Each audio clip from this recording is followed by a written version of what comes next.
One, it seems to me, that is most important is that a leader is someone who sees the connection to the whole, the oneness, the unity.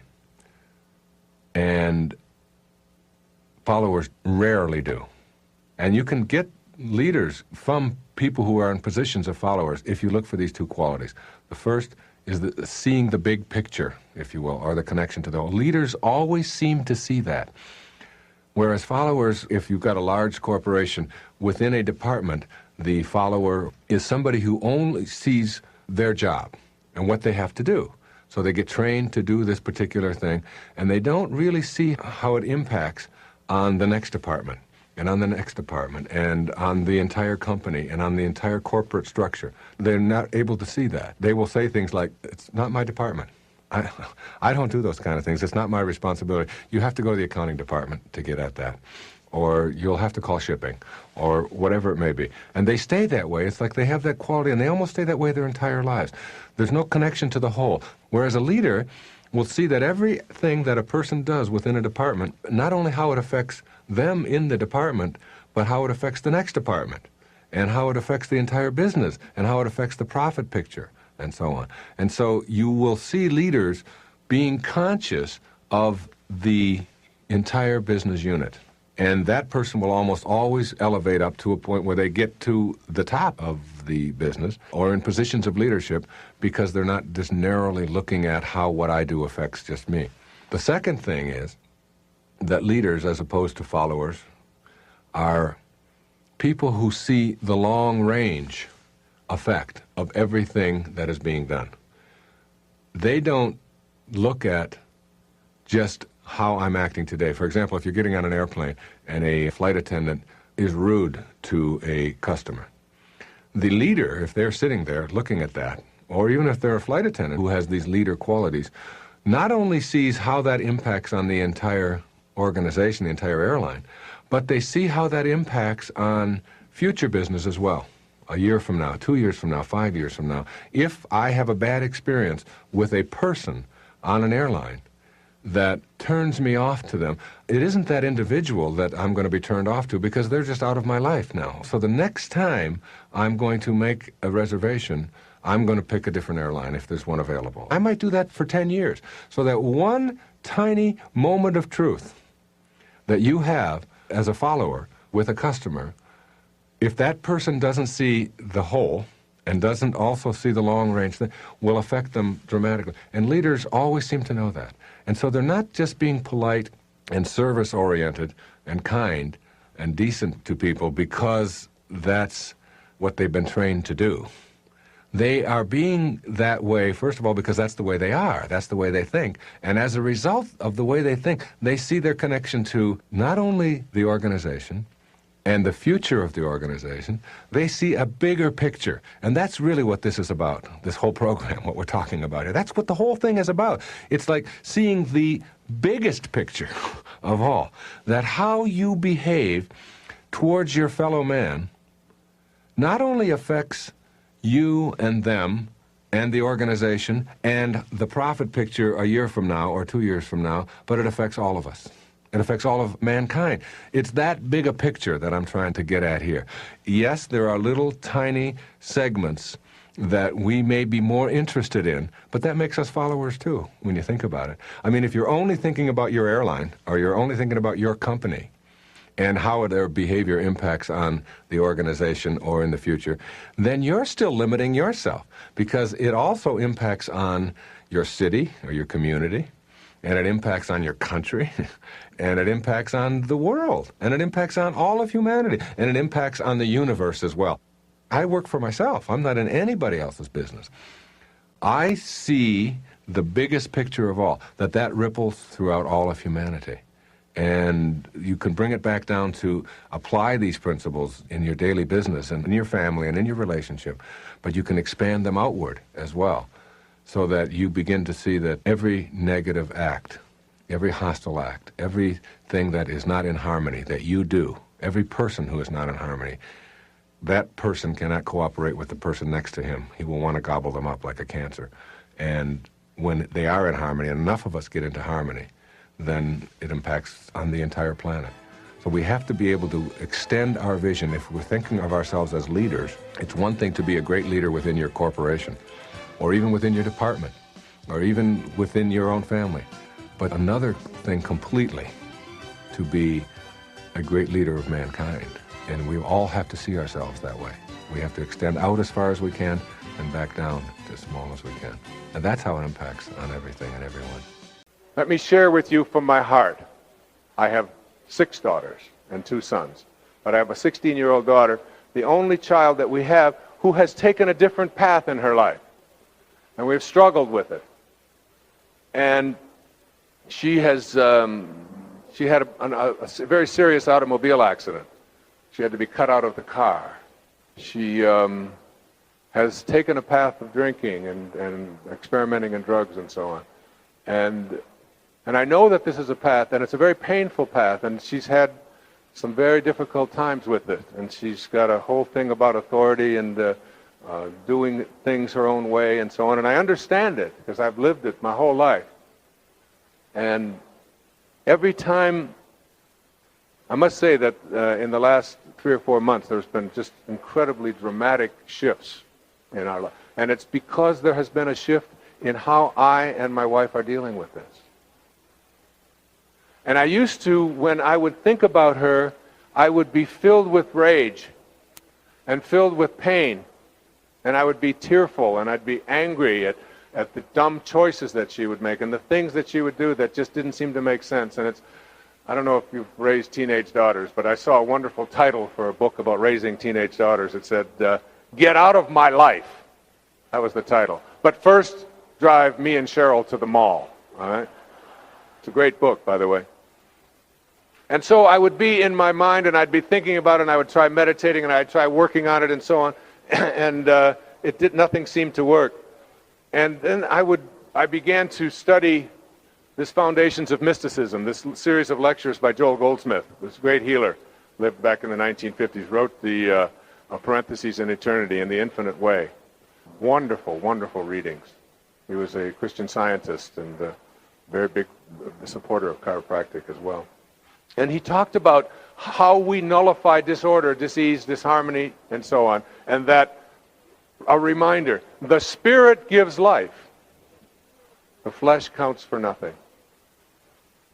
These words that I say unto you are spirit. And he said, getting down on your knees and asking God to heal you, or getting down on your knees and asking God to grant you abundance where scarcity resides, getting down on your knees and asking God for anything is a foolish mission. Because the assumption behind asking God to give you something is that God already has it, but he's holding it back. He said, Luke 15:31 says, all that I have is thine. It's all yours already. And you are already connected to all that I have. And God, he said, isn't going to be doing anything different 1 hour from now than God is doing now. And God isn't going to be doing anything different an hour from now than God was doing 100 years ago or 1,000 years ago. God is the infinite now. Don't assume that God is a withholding God. If I had the keys to healing you, to giving you abundance, to giving you a great relationship, to providing a job for you, whatever it is that you would like, and I held it all back, unless you begged for it or obeyed the rules that I said you must obey, you would say, you know, you're really not even a very nice person, let alone a very nice God. He said you must know that you're connected to it already, and that the disease, the disharmony, the discord will be nullified, will be wiped out when you bring spirit to it. And as I would think about my daughter and the rage, I would feel myself as I was plugged into the physical, the laws of the material. And I would, in my own mind, I would unplug myself from the material, and I would plug myself into God. It's a wonderful mental image when things aren't going the way you would like them to go. Just unplug yourself from the laws of the physical, especially where there's disharmony, disorder, disease, and plug into God. And what you do when you plug into God is you bring love, you bring pardon, you bring hope, you bring joy, you bring fulfillment to that, and you correct the error, and it's gone. I had a friend who was diagnosed with cancer and told that she had just a few months to live. And she knew that she was in disharmony. And she didn't even tell her parents. She didn't tell anyone. She knew what she had to do. She had read all the spiritual literature. She had immersed herself in meditation and deep prayer. But still, she was surrounded by and contaminated by the energy field of those who were living in fear and without faith. And she left and she rented a cabin up in Wisconsin, in northern Wisconsin. And she went there all alone. And in the process, what she knew she had to do for 8 to 10 hours a day, every day, was to just reconnect to her source. And in the process of doing this, of just communing with God, and just bringing peace, she came back from there a cleansed and whole person, and a healed person as well. It is in the bringing of spirit to disease. And that's why I say and said to you at the very beginning, you must be operating at a different level. And while I don't think that it's very possible for most of us to ever completely get rid of this ego, as long as we're incarnated into a human form, I do believe that it is possible for us to tame it and to make it less of a dominant force in our lives by no longer having such an important role placed on being right and making other people wrong. One of the ways to begin to work at treasuring your divinity is to practice being kind rather than being right in as many occasions as you possibly can. And you have lots of opportunities to do this on a daily basis. Thousands of them show up in little tiny interactions in virtually every place you go, with strangers, with your children, with your spouses, on the telephone, ordering something in a restaurant, whatever. There's always this part of us that is the ego that wants to be right, that wants to make the dust rise from the earth with your swagger. And after a while, you start noticing it. You start observing it. As your own ego becomes less and less of a dominant force in your life, you start to notice how much other people's ego is playing such a role, how much strutting there is, how much posturing there is, how much bragging takes place. You can see it in body language. You can see it in the way that people deal with each other. You can see it in lines at the grocery store. You can see it when you're trying to get your ticket straightened out at the airport, whatever it might be. There's this placing somebody else in a position of inferiority, and you are here to do this for me, and I'm more important than. And it isn't said that way, but it's sort of communicated. And you think to yourself that all of these people, I do it all the time, all of these people are nothing more than me in an earlier time in my life. That this is the way I was. I see it in my past relationships. I see it in the way that I dealt with my children years ago and the way that I deal with them now. I see it in noticing that it's easier now for me to be kind and to suspend being right. And I'm right almost all the time.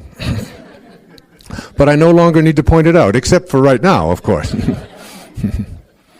But the idea that even if you know that when you're talking to someone that they're completely wrong, if you can suspend the need to point it out, and instead just say something kind back in response. If you can just practice doing that wherever you are, those are points towards treasuring your divinity.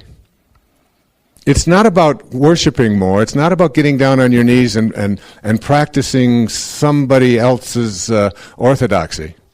It's not about fitting in. It's not about memorizing verses out of the Bible. Or the Quran or the Torah or whatever. It's not about that. It's about practicing being Christ-like rather than Christian. It's about practicing being Buddha-like rather than Buddhist. It's about practicing being Muhammad-like rather than Muslim. Muhammad said, don't even harm any tree that has a green leaf growing on it. If there's a green leaf growing on it, don't harm it. Practice that. That kind of love and admiration for humanity. Live as much as you can those principles. And all it amounts to is simply beginning a process of moving out of the lowest levels of consciousness. The lowest level of consciousness is ego consciousness. Ego, some have suggested EGO, is an acronym for edging God out. That as you edge God out of your life, what you have done is you have separated yourself from your divinity, believed that you are those 6 things, separate from everyone, separate from what you would like to attract into your life, separate from God, your reputation. You start believing that this is who you are, and you start living this way, and you look upon your divinity as something that is out there that you'll see, you'll talk to on at the synagogue on Saturday or at church on Sunday morning or whatever. And you'll practice during certain days, like we call, at the end of the year, 30 days of fasting, and this makes me, closer to God and so on. To me, it's about applying the principles of moving past ego consciousness. And when I see conflicts between one group and another, men versus women, when I see conflicts between people who are older and people who are younger, when you see conflicts existing between people who have one color skin and a different color of skin, when you see conflicts between people who wear a robe versus those who wear a yarmulke, when you see all of these divisions, and there are just endless numbers of them that we pigeonhole ourselves into, they are still the cause of virtually all conflicts on the planet. We still are dividing ourselves. We don't understand that this is a round planet, and on a round planet, there's no choosing up sides. There are no sides. Mindfulness just is, Here's one of Thich Nhat Hanh's quotes. He says, "Walk as if you are kissing the earth with your feet." It's a practice of putting your mind and your consciousness onto exactly where you are in the moment, and being able to find beauty. It's one of the great teachings that I learned as a young man is that looking at beauty in the world is the very first step in purifying the mind. To be able to find beauty. I remember the story I told of Viktor Frankl when I was with him in 1978 on a panel in Vienna. The great Viktor Frankl, who wrote Man's Search for Meaning, and he said that they would give. We had lunch after that, just the two of us. I was very, very touched, and it was one of the most memorable moments of my life. And he said to me, when we were given a bowl of dirty water with a floating fish head in it, and that was our protein for the day. And he said you had to be able to find a way to find beauty in that. He said when we're challenged with circumstances over which we have absolutely no control, that we're challenged to change ourselves. And instead of looking at this as poor me and this shouldn't be happening and isn't this awful, but looking at it in terms of this is where I am. This is where I am in this moment. And in this moment, I'm going to find beauty in this and be in a state of appreciation for this fish, for it's giving its life to me. It's allowing me to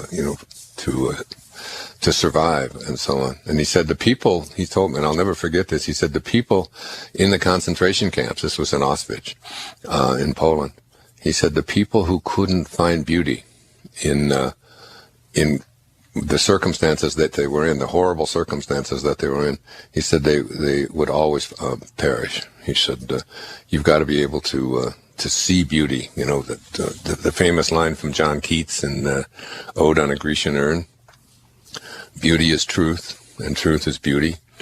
That's all you need to know on earth. That's all you know on earth, and all you need to know. And so that this ability, and that's what mindfulness is. It's walking on the earth and kissing the ground with your feet with each step that you take and becoming aware of it. He talks frequently about being able to find beauty in just drying a dish. Yeah, a lot of people sit down, and while they're, while they're sitting down for a meal, they're already thinking about what they're going to have for dessert, and instead of thinking, instead of just being there in this moment. If this is the appetizer and this is the bite that I'm taking, and and this is what I'm tasting in this moment, and to find beauty in virtually everything that there is in you. It's this way of making the mind pure. Every beauty which is seen here below, down here below, by persons of perception resembles more than anything else that celestial source from which we all come. Isn't that great? Every beauty that we see resembles more than anything else that source. We're talking about source, connecting to source, from which we all come. Do you see beauty? Do you see it more or less in your life? Can you find it in a homeless person urinating on the street? Can you find beauty in a cockroach? As you reach higher levels of consciousness, you begin to see, not only do you see beauty everywhere and in everything, you begin to recognize it as truth. And, you can look around, whoever you are, listening, wherever you are on this planet right now, look out your window, or look to your right, or look to your left, wherever you are, in a little room someplace, or sitting on a beach somewhere, or driving in your car, or whatever it may be, and just look around. What I want to say to all of you is that, the very first step in purifying your mind and moving into higher levels of consciousness, and recognizing the eternal, infinite consciousness that you are, is to look at beauty in the world and see it in as many places as you can. And if you're a writer, you write a poem about it. I mean, there's 3 or 4 poems in there right now that and if I were talking, if Rumi were here listening, and maybe he is, maybe that was Rumi, because I have such a love affair with his poetry. Maybe it was Rumi walking across my balcony on the railing, saying, "Find beauty in me." Just one of the strangest experiences that I've had, and that all came from Thich Nhat Hanh. And since we had that experience, and since I was reading him this week, I've been finding beauty in everything, in every little bird that flies by, and every person that's out there, and every wave that shows up, and so on.